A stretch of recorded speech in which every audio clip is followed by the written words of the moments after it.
and take yourself.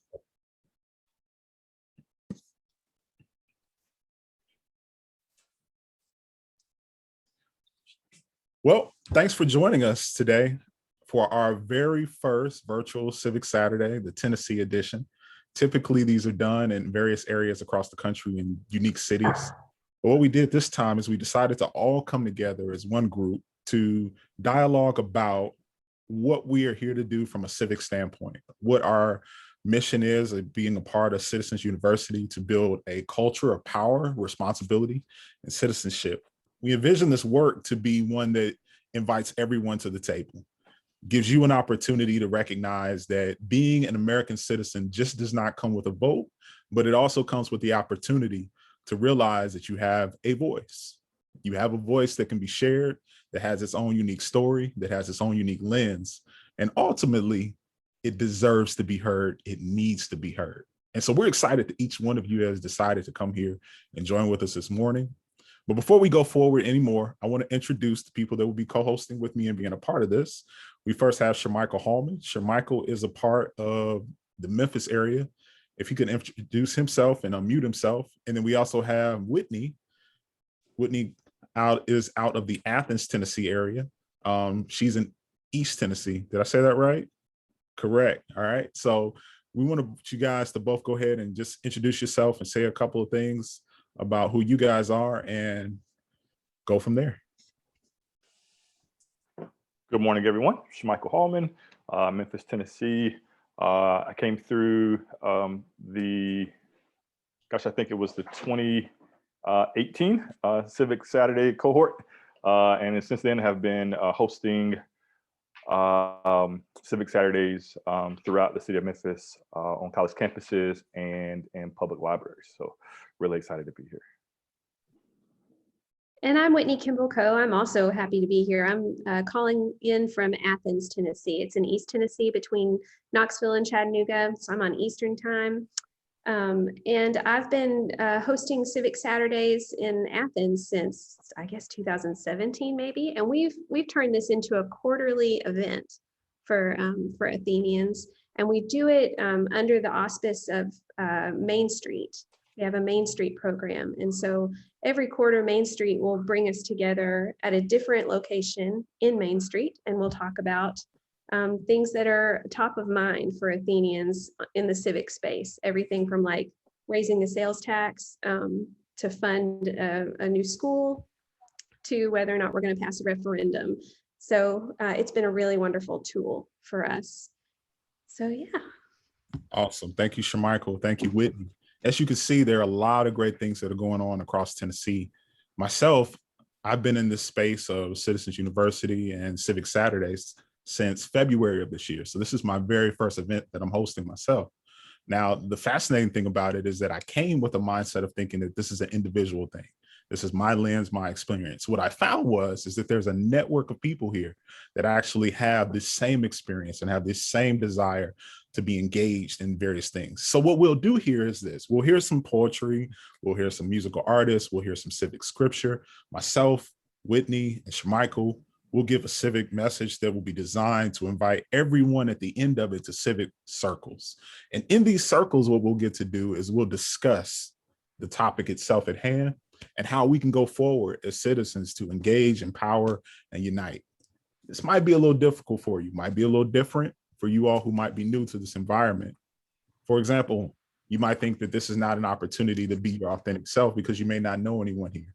But that's the powerful thing, is your authenticity, your individuality, and everything about you is what's needed in the world outside of the Zoom space and beyond. And so, although we're creating a unique experience with ourselves, with individual storylines that we might be in our own unique boats, I was listening to a Headspace video, and Andy, if you're a fan of Andy, was saying that one of the great things about being in your own experience is that you think you're in your own boat, experiencing your own thing, but there's someone else in the same ocean, in the same sea, that's having the same experience. I don't think it's a coincidence that in our culture, we have put in our lyrics and our words to our songs that represent America, that lines that say from sea to shining sea, because this reminds us that we all are in our own unique water together. we're all having this powerful experience. We're all creating a storylines in our own individual boats with the intention to have a common need and desire from this democracy experiment called America. And so I'm asking you guys, as we present this whole thing, to continue to have an open mind, continue to be presented and open in the space. And without further ado, we'll start with our first thing. Shamichael, if you can go ahead and introduce our first act for the today. Yeah, so here in Memphis, we often, again, have our events, as George said, kind of face to face. But as I said before, like they generally happen when we do the face-to-face events, we generally have them either on a college campus or in a public library. And a couple of years ago, we came across this wonderful group, the Creative Underground, that does this amazing story circle. It's kind of a way of setting the tone, helping us kind of get to know each other a little bit better. And so my good friend, Brooke Sarden, helps lead the story circles. And so I'm going to give it over to Brooke and let her take it from there. Thanks, Shamichael. It's really excited to be here. My folks from Creative Underground Wave, so everybody knows who you are. We are really excited to be here. If we were in person, you would know us by movement, dance, song, general good spiritedness, running around, hugs, finding snacks, all of that. We are just pleased to be here with you today. And we're going to lead a quick little virtual story circle. Typically, we do this with a song called Telling the Stories Of, and the lyrics are telling the stories of people of place, people of faith and love. The journey's now, keep your hand to the plow, hold on. Now, I would sing it to you, but if I did that, Shamichael would not invite me back to any more Civic Saturdays because that is not my gift. So here's how Story Circle works. Anything you have is a story. We had an 8-year-old girl say her name one day, and that was her story. We're going to model for you. The three of us will share bits of story in our own fashion about whatever's happening in our lives, whatever community means to us right now. And then we will open it up, and hopefully one or two of you would share whatever story is on your heart right now. And truly, when I say anything is a story, because you're alive. So here we go. My story today is, well, I think of it as a love letter. I don't know if it sounds that way. If it's a world in trouble, and I tend to think so, then I'll throw my lot in with the artists any day. We're always clamoring for leadership in challenging times, some mythical Superman or woman to spin the earth off its wrong course and onto another more righteous one, conveniently skipping all the mayhem in between. A sufficiently mortal godsend. We cry out for leaders like those known in years past, but today seem hopelessly few and far between. I cry out for more artists. There's something to be said for having flesh and bone sisters and brothers to stand with in dark hours, not in front of you, but at your side.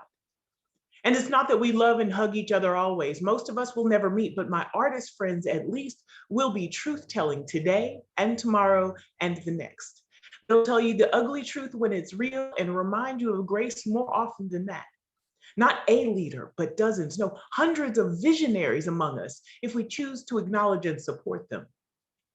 What wisdom is there in rejecting the need for power, in rejecting assumptions and the need to be singularly right? I'm strengthened by the presence of those who are committed, saying, here we are to a world that would rather not have so very many of us, mostly so they can have more things to themselves. So yeah, where justice is concerned, I am perfectly content to leave aside begging attention, salvation, and vindication from the very empowered and privileged ones whose beloved success depends on my disenfranchisement and that of others. Instead, my hope for tomorrow goes to those whose creations validate who we are and how we live here and now. Speak to me where I am today and speak plainly on my behalf. I am emboldened by the courage of my creating peers. As it stands, no matter how great, every hero working within the system must lie at least sometimes or be outed as a threat to the status quo. Game, mission awarded. Whatever art does, like, love, or hate it, find it exaggerated or incomplete. Even if it is apparently misrepresenting. I do not believe art can lie. It's somebody's truth, response to the truth or search for it. In the face of injustice, truth is my weapon of choice. So an army of artists, if we consent to commit and raise one, oppressors, neglectors, deflectors, run as you might, but you can't hide. And I'm passing the story on to Nasita. For Brooke. And yes, we're telling the stories of people of faith and love. The journey's now. Keep your hands to the plow, oh beloved. I took the liberty first time to remake an amazing song. Some of you might know it, some of you might recognize it. I remade it to tell you a little bit about myself, about where I'm from, and a small story to hopefully make you laugh and enjoy. Here we go. In the North Boogie Down, born and raised on the dance floor is where I spent most of my days. Stretching out, dancing, stepping was cool, hopping right on a bus or train after school for 18 years. Life was all good. Started college, so I left my neighborhood. I got one little bill and I got scared. I said, I'm moving with my mama and Nana, I'm out of here. Applied for a job, and when it came near, I moved to New London. It was cold out there. If anything, I could say this place was rare, but I thought, now forget it. I need air. I pulled up to Memphis round 2008 and I yelled to my hubby, the river looks great. I looked at my kingdom. I was finally here to sit on my throne. The queen of Memphis is here. Passing it on to Lex. I wish I had the like DJ horns and you could like, ding, ding, ding, like, you know. That was beautiful. Okay, telling the stories of people of faith and love. The journey is now. Put your hands to the plow. I'll share what I have to share. There's a love in the air of this river city today. Not the kind made for making babies, nor the kind from cooking, nor that found between the laughter and curls of laughter between friends. All important, as it's important to understand. But this poem, this love note, is for the love of us all. The kind of love stoked in righteous fire, fueled to face the evils and make them all fall. Fueled by the proletariat, fueled by Blackness, fueled by brownness, fueled by queerness, fueled by the disabled, fueled by every dream our ancestors saw, fueled by every vision our children see, fueled by a power above known by many names, but most simply as love. A love fierce enough, strong enough, powerful enough, wide enough, wise enough, and withstanding enough to right all the wrongs done. The kind of love by the laws of nature, as my folks believe it, has already won. May that love be with you today.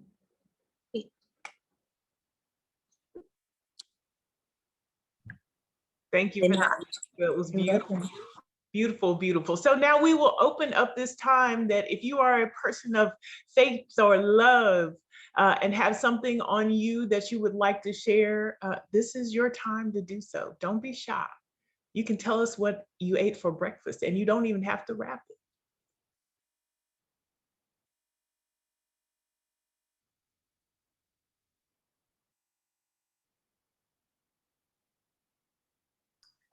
I'll share, and I definitely will not be rapping. You do not want to hear that coming from me. But my story is about love today too. I'm a writer, and I'm in a 2-week writing sprint with a group of people all around the country. And all the things that I thought I was going to write about are not the things that I am writing about. I find that I'm writing about mothering and daughtering and being a wife and being a best friend and gardening. And it's all about love. It's all about the bonds of love, the seeds of love, the optimism of love, the hope of love. And every day when I sit down to write, it's just a whole new adventure. Even my brothers are getting into my writing. And I did not want to write I did not want to write about my brothers. But when it all comes down to it, we're not in control. and we got to embrace what comes, and hopefully it's mostly love. Thank you, Erica. Thanks for sharing that. Beautiful. Do we have time for one more? I took my eye off the clock. Let's do one more. Let's do one more.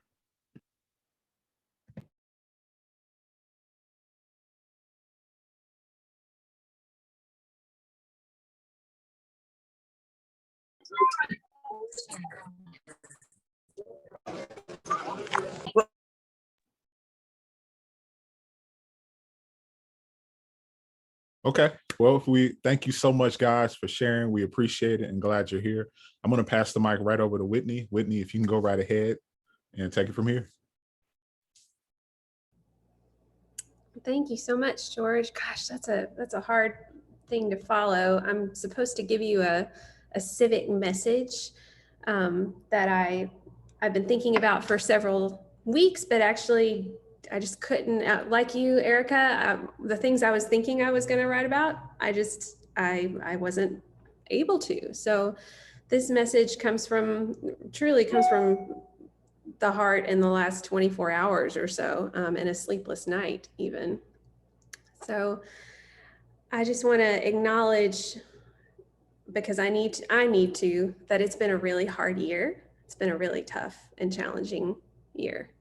Right before the pandemic hit, I read the book Station 11, and I don't know if y'all have read it. It's by Emily Mantle. It's an incredible apocalyptic book that's about a pandemic wiping out more than half of humanity. And people end up living in airports and in abandoned fast food restaurants. And a traveling troupe of artists gets formed, and they start to make their way across the United States and performing in these little towns, Shakespeare that they've memorized. And they kind of become part of a community for a while, and then they move on to the next airport. It's a pretty devastating and incredibly full of love novel. But I read it right before the pandemic, and then COVID actually hit for real. A pandemic happened. And then we went into lockdown. And then George Floyd was murdered. And my hometown of Athens, Tennessee, like a lot of other towns, became kind of the incarnation of the rage and division that we were seeing at a national level. All the things that weren't working for us before the pandemic were now brought into stark relief, and they became visible in a way that perhaps they weren't before. The struggles we were facing, everything from crappy broadband to high rates of poverty and food insecurity, low rates of health insurance, families on the edge were now going over the edge, and the racial wealth gap and the health gap were more evident than they'd ever been. So for me, I gotta say the pandemic this time has been a time of real awakening and darkness too, in some ways. And then there was all this political vitriol and those ideological divides that we talk about. Those things followed us into the pandemic too. And in some ways, I think they became worse because we were cut off from one another physically. And it left us to stew in our homes and our silos and to compose stories in our minds and in our hearts about the other. And I'll tell you that my own resentments and my own paranoia festered in a way in lockdown. And it made the shared reality of what we were experiencing, even though we were experiencing things in different ways, perhaps, there was a shared reality here, but it made it difficult to see that and to articulate it to one another. But that shared reality, of course, in part is that more than 500,000 US souls were lost to COVID-19 over this last year. Family members, our friends, artists, musicians, anchors of our communities, and their absence at our kitchen tables, in our bedrooms, in our houses of worship and civic spaces is felt on a personal level. But I'm still in this moment of potential re-entry into the world, looking for a broader and more collective lamentation for them and for that loss. We should be radicalized by this loss, and we should find a way to mourn together, I think. So I just, that's a dark picture I'm painting, but the events of last year, I feel like call for it. We got to say it and name all those losses. And now at this moment of reentry, when just outside my window, my hometown is hosting its annual Moo Fest, which is a festival that's downtown. We missed it last year because of COVID. It's starting up again. And I see people walking down the sidewalks to come into this space. And I gotta say, I'm excited. And then there's so much trepidation as well. How are we going to re-enter into this space? How are we going to locate one another in our trauma from the last year? Are those silent scars? How do we notice them on one another from the last year? And how do we walk into that with as much love and grace and openness to change as we can muster? So in the middle of last night, I was thinking, where does the light come in? What are the steps that we take? Knowing that we can't control everything, as Erica also said, we are not in control. What are the steps that we take? And in the middle of the night, I was reminded of a foundational thought, or foundational message that somebody sent to me not long ago, back in 2016, another tumultuous time. And this person said to me, the opposite of control is participation. The opposite of control is participation.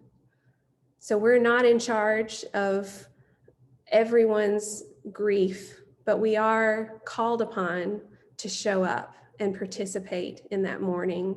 We are called upon to show up and participate in the rebuilding. We're called upon to show up and participate in the reemergence of our nation, and hopefully of the sewing together of our rent fabric. When I think about the steps that we can take, we're not called upon necessarily to address climate change alone, or address the racial wealth gap alone, or come to some understanding, make understanding of all of this alone. We're just called upon to show up and be with one another, to locate one another and participate together. And that's where I feel like we need to go next, is to that participation. Thank you.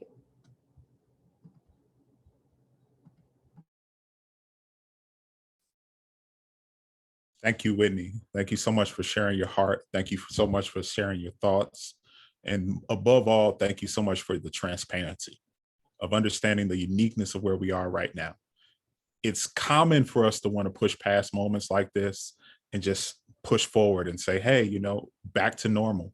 But the reality is that for us to even look at some sense of normalcy, we need to check on each other and make sure that we're actually available to be present and to enjoy that normalcy in the same fashion, and if not better than we did before. So thank you for highlighting that. We have on our schedule right now a musical interlude, but I feel it necessary to push forward to the next talk, to kind of keep this going, to stay engaged. And so I'll bring forward now, Shamichael, and if you can, let's go ahead and hear your thoughts about where we are right now as a state and as a country. Yeah, man, thanks so much, George. And I feel like I needed a little bit of time to sit with what Whitney shared. It was so profound. But yeah, I would definitely press on. And I just want to say thanks, like, you know, for pulling this together, George. It really is amazing. You know, just what Civic Saturday means and what it does, right? As I think about what started in 2016 in Seattle is kind of a way of bringing together, you know, neighbors and friends and strangers, right? To hear music and poetry and readings and talks centered on how do we live as powerful and responsible citizens, and how do we inspire our neighbors and friends to do the same. It's really amazing to see how that's blossomed into this movement that has touched so many places across the country. And the way that you've kind of brought this together, George, is really amazing. As we were talking earlier, George, me, you and Whitney, about kind of the themes for the day, I was immediately struck and compelled by Whitney's, you know, kind of like she kept kind of going back to this, you know, this theme of how do we relate to each other as we hopefully are coming out of the pandemic. And certainly, as she said, you know, the last 16 months have just been heartbreaking, right? But there also has been some hopefulness. I mean, we, you know, in the midst of losing nearly 600,000, friends and family members and coworkers and neighbors who we grieve, and we take a moment and we pause to recognize that loss. We also see ways in which our neighbors and friends have come together to be there for each other in really inspirational ways, right? And now we kind of find ourselves here on this journey of in some cases, very quickly trying to get back to normal. And I think out of that, we must kind of look at ourselves and answer the question, where do we go from here, right? Having gone through this period in our country that's been so traumatic, where we've seen kind of record levels of distrust and misinformation, where we've had to kind of revisit the way we care for those who are ill. We've had to reimagine the way that we educate our children, that we've had to, create new models of work. Our democratic process has been challenged, right? I think we got to kind of ask ourselves, well, how do we move forward? And as I think about that question, really the first thing that pops up is well, who do I mean by we? When we say we, what do we mean by that, right? Because it seems like when you say we these days, it automatically goes to a certain people group, right? Or a certain kind of, political party, right? And I, as I think about that question, George, I'm reminded of Desmond Tutu, right? He's a South African cleric and theologian, and he's known for his anti-apartheid and human rights work in Africa. And he speaks of in a speech he gave some time back. He speaks of this phrase that's rooted in the Xhosa language. Xhosa spoken in South Africa and Zimbabwe. And the phrase is Ubuntu, Gumuntu, Gabantu, right? And it's kind of he says that it's very difficult to translate into the English language, but the word that we get from that most closely is Ubuntu, right? Community. And this is what he said in this speech. It is so powerful. He says the expression is very difficult to render in English, but we could translate it by saying a person is a person through other persons. We need other human beings for us to learn how to be human. For none of us comes fully formed into the world. We would not know how to talk or to walk or to think or to eat as human beings unless we learned how to do these things from other human beings. For us, the solitary human being is a contradiction in terms. Ubuntu is the essence of being human. It speaks to how my humanity is caught up and bound up inextricably in yours. That we need other human beings in order to be human. That the completely self-sufficient human being is actually being subhuman. And that I can only be me. I can only be me if you are fully you. I am because we are, for we are made for togetherness. We are made for family. We are created for a delicate network of relationships, of interdependence with our fellow human beings, with the rest of creation. And it's as I read that and I go back to that, I went back to that so many times throughout the pandemic. And this kind of notion of community, of Ubuntu, just really struck me, right? As a kid growing up in what was then considered rural Alabama, I witnessed firsthand kind of how this was at play. When disaster struck, such as a fire or a tornado, people rose to the occasion. When there was a sudden death in a family, everybody rallied around. Like within a couple of hours, there was enough food for the bereaved family to make it for a week, right? I even think about my kind of personal story that, when I couldn't afford my senior trip, several people in the community started, frying fish plates and selling them, and the whole community came and bought plates, and that was how I went on my trip. And so this kind of embodiment of community, it made sense, right? That it didn't matter what color the bereaved family was. If there was a need that was present, the people stood up, right?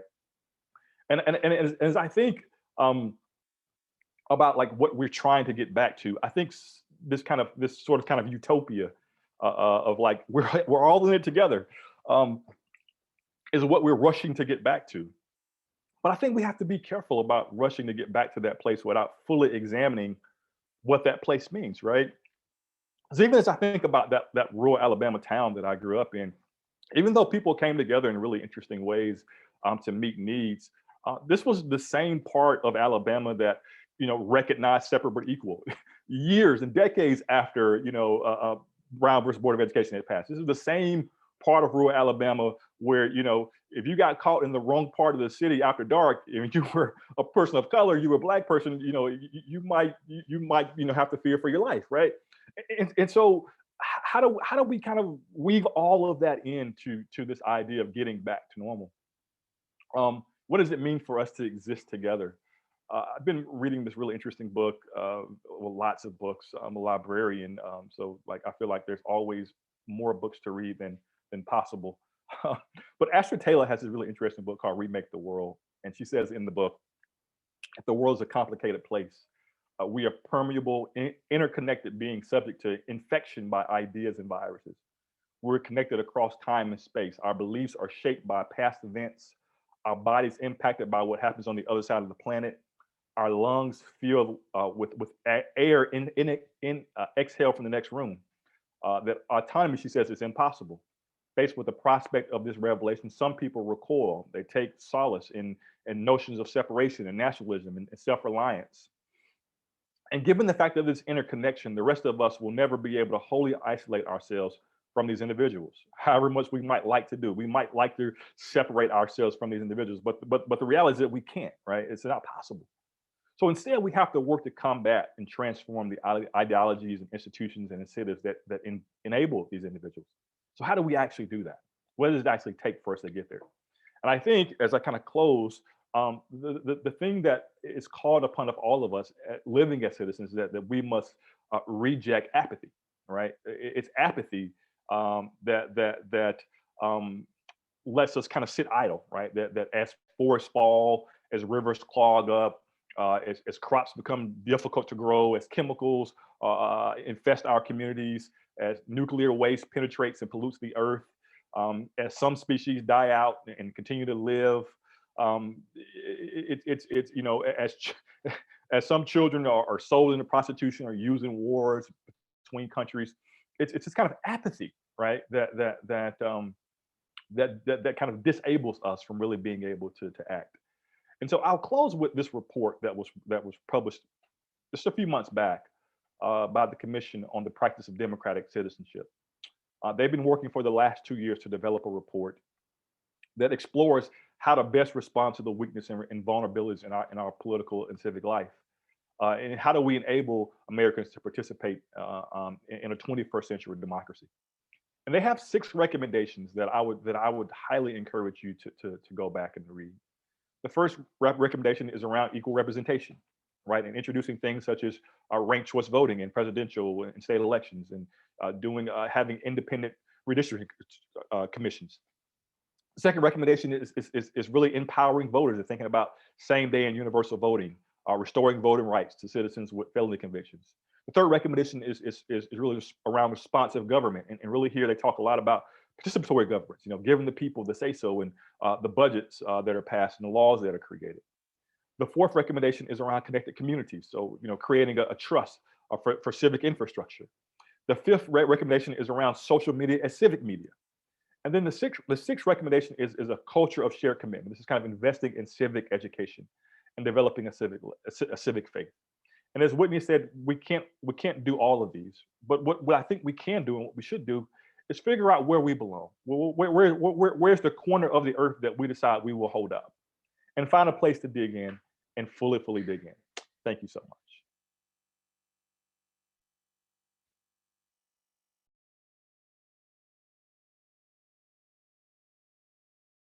I think we're going to have a reading now from my friend here in Athens. His name is Julius Johnson, and he's bringing you his rendition of a reading or reading John Lewis's last letter. So I'm going to share my screen.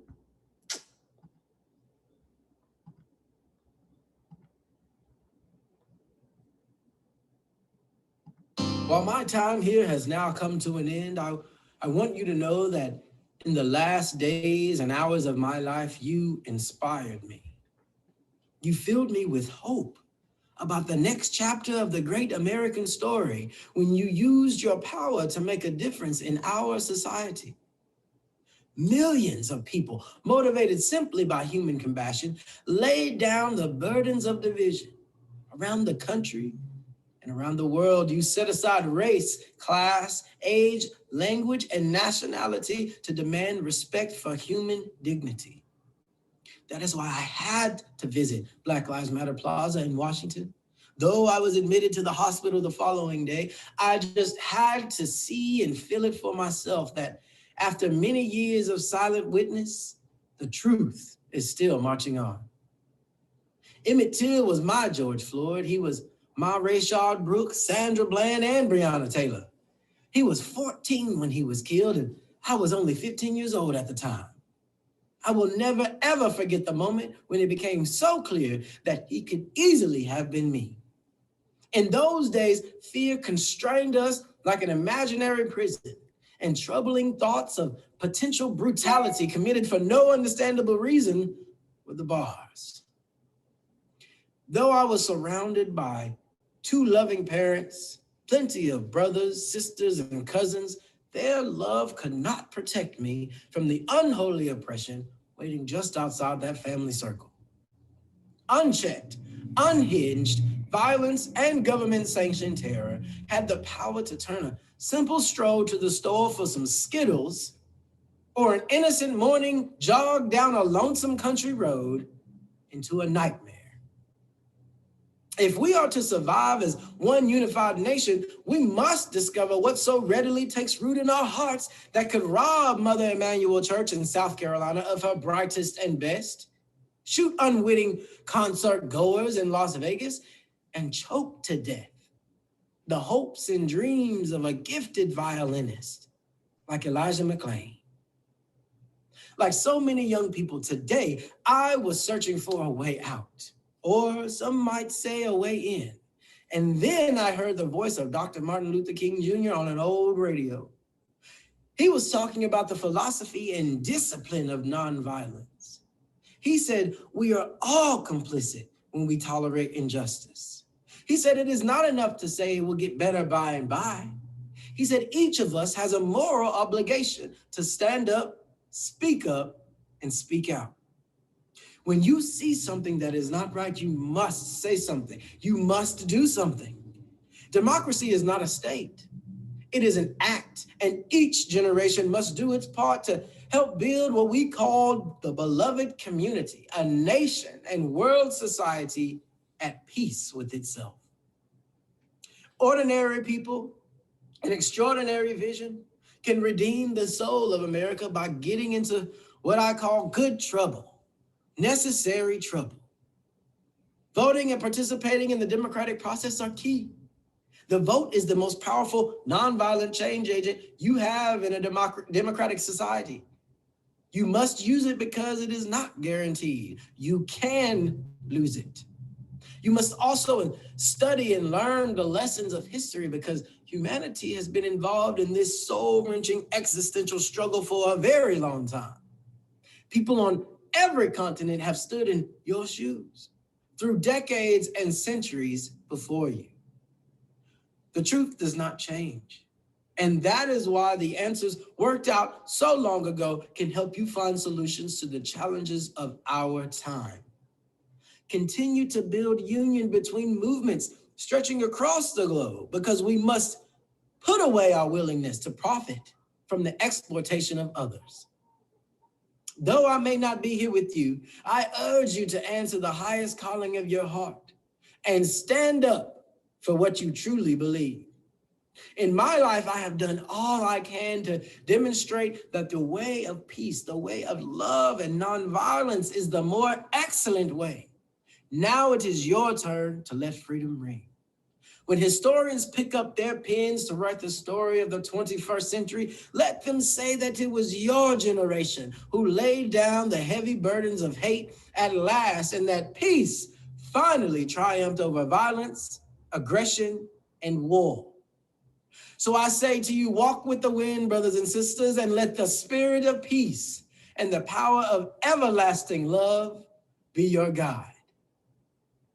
My name is Julius Johnson, and this was the final essay from the late and great Congressman John Lewis. Thank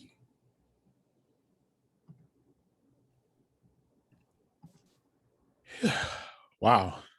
You know, I don't think a moment goes by that I've either read those words or heard them and I'm not instantly confronted.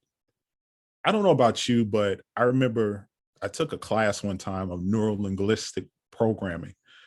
And one of the things that the presenter was saying is that whenever we're confronted by something, there's automatically a human response of physiological nature. So, for example, he was saying if somebody is wanting you to do something immediately, I notice if I ask my sons to do something, the first thing they'll do is, I got to go to the bathroom. And they'll immediately have to run to the bathroom, or I got to do this, and they'll want to escape of some sort. While I was listening to that, I literally wanted to get up and go to the bathroom, not because of daddy was telling me I needed to do something and I was getting ready to get a spanking, but I felt confronted. I felt like as a human being, I needed to do something. You just heard from Shamichael, you heard from Whitney, the need for us to have a unified voice, and I guess deciding where we sit in history. You know, currently I'm sitting in my son's room, not really a historical place, but when I was trying to figure out where I was going to do this from, I wanted to pick a place that kind of represented a garden, you know, a place where the seed of beautiful music between my wife and I was actually manifested and became these kids known as sons. Well, I guess it's a place where these seeds now grow and have fun, and they hang out, they laugh, they have a moment to just be kids. But there's nothing here that stops them from doing that while they're in the confounds of this place called their bedroom. It's interesting that in our own human experience, we have an opportunity to plant these gardens, whether they be gardens in our own mind that we feed various things to on a daily basis. They encourage us to be certain people, to go out inside of the world and then plant another garden of a community where people then have the opportunity to grow and develop and see our light that was put inside of us to shine uniquely. Talked about beautiful music that was formed between my wife and I when we created these seeds. And it's interesting that music itself is a medium that can cross boundaries without permission. Music is that one thing that we all can agree upon in certain moments of history that have lyrics that can evoke emotion and be powerful, that can be sang loud, that could be rapped fiercely. You know, you can have a Justin Timberlake that says, I'm just one man doing the best that I can, saint or a sinner, losers can be a winner with a plan when you're living off the land. Now, I'm not a singer. I grew up in the South Side of Chicago. And so lyrics speak louder to me. What I heard from the rattling of trunks sounded more like I bomb atomically with Socrates' philosophies and hypotheses can't define as I be dropping these mockeries, lyrically performing armed robberies. Possibly they spotted me. Let's push through the armory. But let's rewind for a second and listen to what you just heard. You heard one guy in Tennessee from the Millington area in Western Tennessee exclaim that he was just a man doing the best that he could. And you heard another rapper all the way in New York say that I bomb atomically with Socrates' philosophies. One saying that I'm a human doing the best that I can. Another one saying I'm a human and I'm brilliant too. Both literally saying and exclaiming and talking about their humanity, wanting their humanity to be acknowledged. So if we take this construct of music and we put it into this one area, we then have another artist known as Lenny Kravitz, who then tells us that we need to slow down, that we're on the fast lane, we're going 24/7, we're always running. We have no time to clear our head. We're always running. We're always working until we're dead. We're always running. Where are we running to? What is the fear that is in our heart that's compelling us to want to move and to be driven to do certain things that we may or may not understand why we're driven by these fears? I think it could be possibly that at the core, what we're calling democracy is just an individual fear.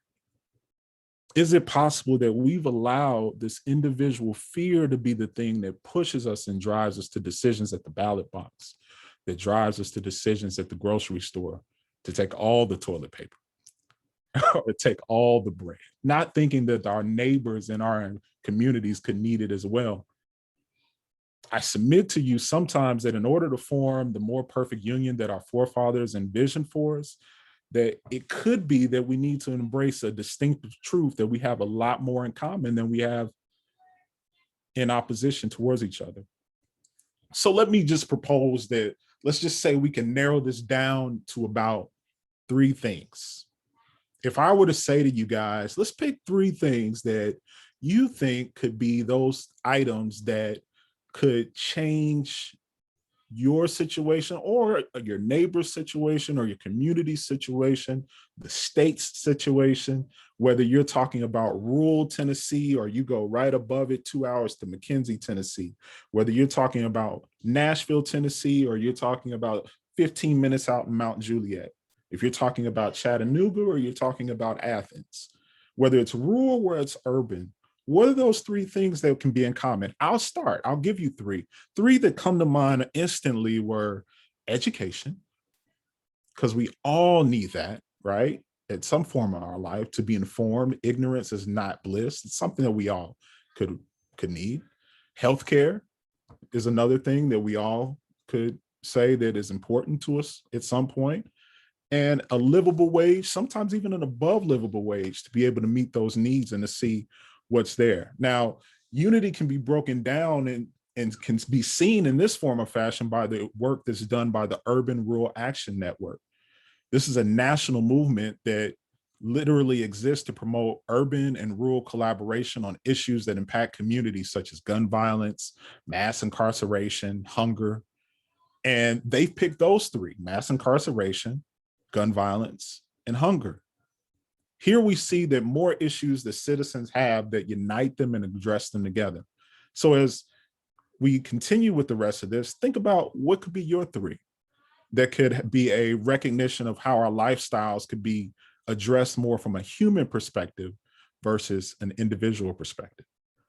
I like the idea of a garden because a gardener never sits there and thinks, I just set it and forget it. It's not a machine.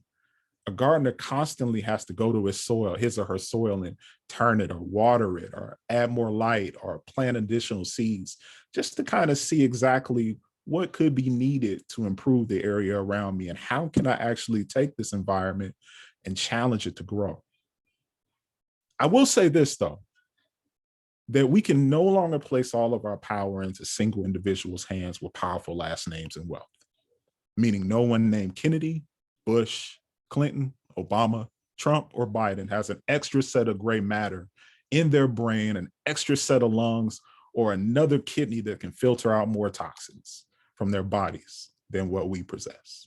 Therefore, it's important to just be honest and say that we all have God-given capabilities to use phenomenal change and be phenomenal change agents in our world.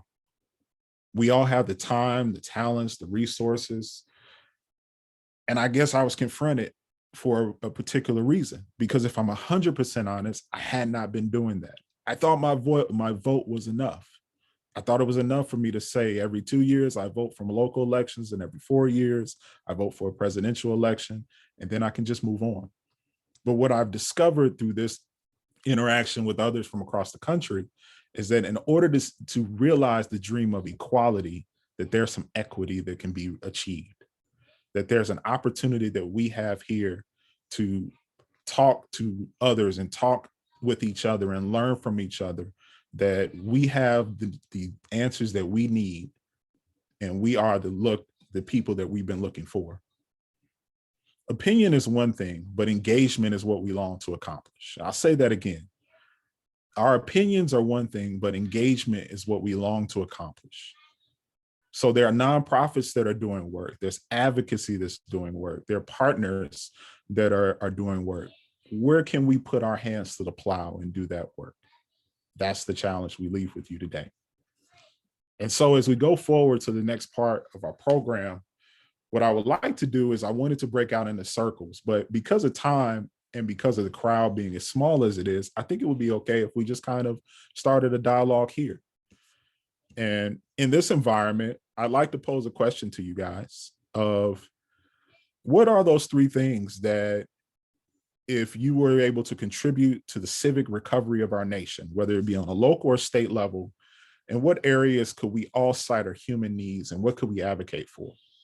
And here are a few suggestions, like whether it be, I'm going to listen more. or I'm going to learn more, or I'm going to commit to gather somewhere, I'm going to serve someplace, or I'm going to join this committee or join this group, or I'm going to just argue, because in tension, there is some growth. So it's okay. I'm going to vote. I'm going to circulate some literature. I'm going to participate in something.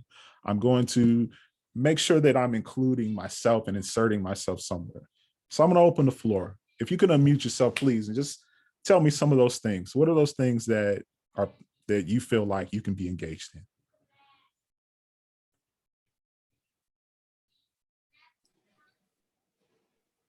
George, I'll say for me, I don't know if I've got three, but I think definitely two, right?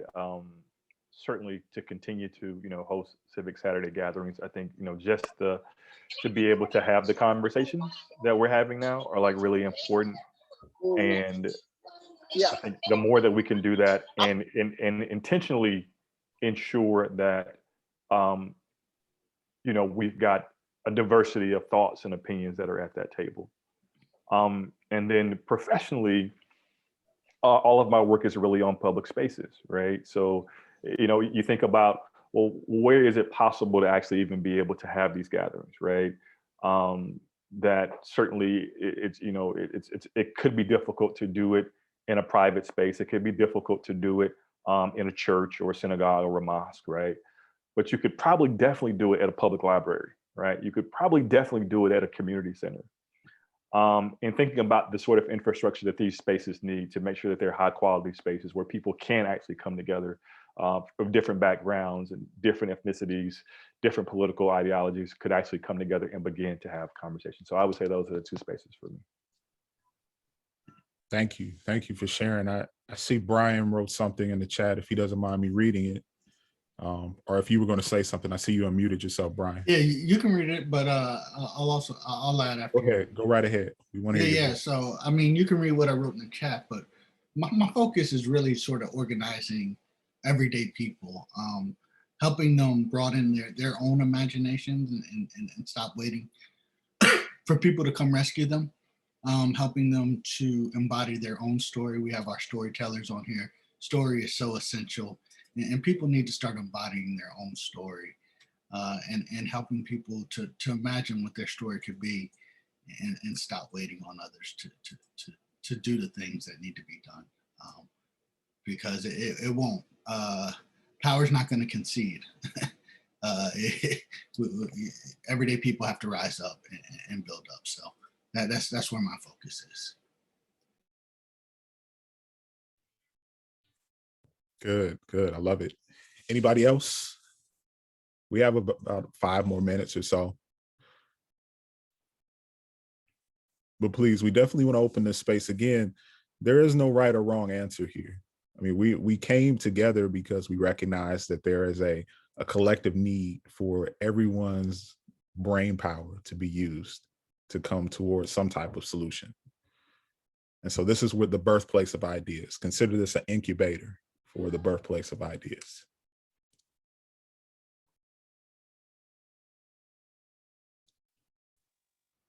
Well, George and everyone, thank you all again for providing this space. I would say just continue to educate the future as an educator and a proponent of education here in Memphis. Also strengthening families through my writing and just cultural exposure for children here in Memphis. Just families, being there for families and helping to provide those things that they don't have or they just don't know of. So I would think that would be my role going forward. Thanks, Precious. That's good. See, it looks like we have something in the chat. I've got to go to Move Fest. Everybody's talking about Move Fest. Like, but I'm so glad you made it, Francis. Thank you. I was gonna say, George, maybe my next step. Just these days, I'm just trying to think like, what is the next right step? Right. I should go to Move Fest and like show up and participate in my, That's the honest thing you say, because it's like it's a curiosity that we've had of whether or not it's even safe to engage large crowds. And so like just something that small will will prevent what is necessary for us all to survive, you know. Yeah. We need that human interaction. We need the smiles. We need the laughter. It could be as simple as just, hey, go watch a comedy, go. And then from there, you can relax enough to then create more ideas. You'll actually breathe. You know, in some faiths, in the Christian faith, breathing is literally saying the name of God, right? And so in the Hebrew, when you say God's name, it's like, when it's pronounced the right way, you're breathing out. It's Yahweh. It sounds like breathing. And so when you get in that environment that gives you life and allows you to breathe, it's phenomenal what could come out of that, you know, in any form.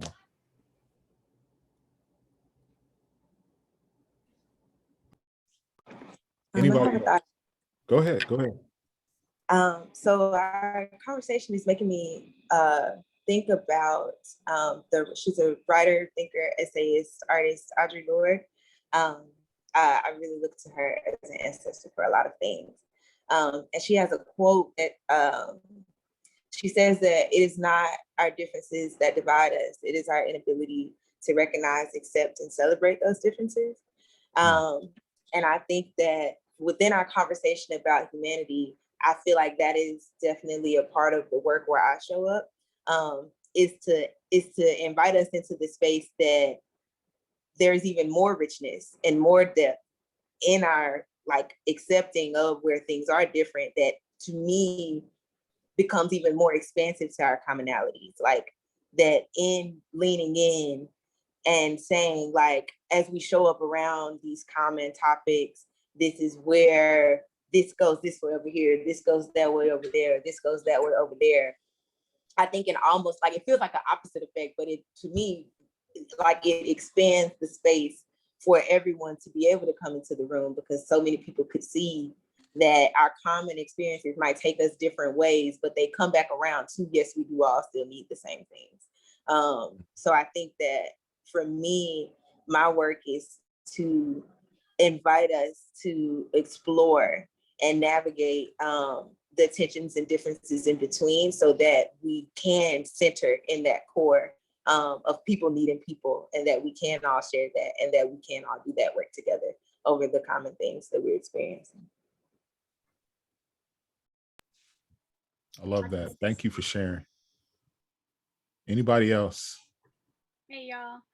Thanks Hey. for naming tension, Lexus. I wanna chew on that also. I'm a dancer and a dance maker and a dance teacher and a dance organizer, and I'm thinking about the word dance, and I talk to my students about its etymology, which is TANZ, T-A-N-Z, which translates to tension and translates to this kind of stickiness and achiness.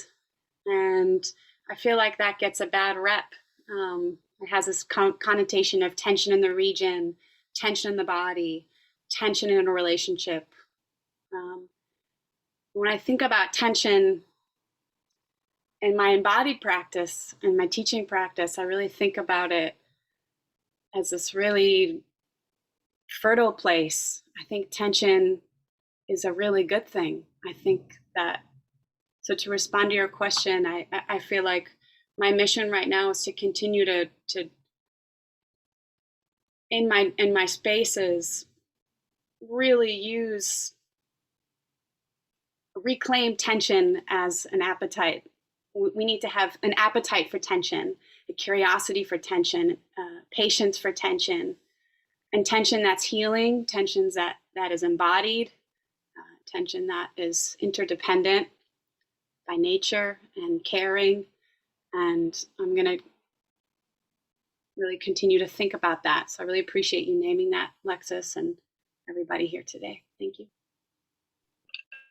Tension is a fertile place. You just have to let that breathe for a minute. That was beautiful. I love that. It puts more into the whole idea of without struggle, there can be no progress. But tension, in the tension, there's something that bursts out of it. That's beautiful. Anybody else? We can take one more.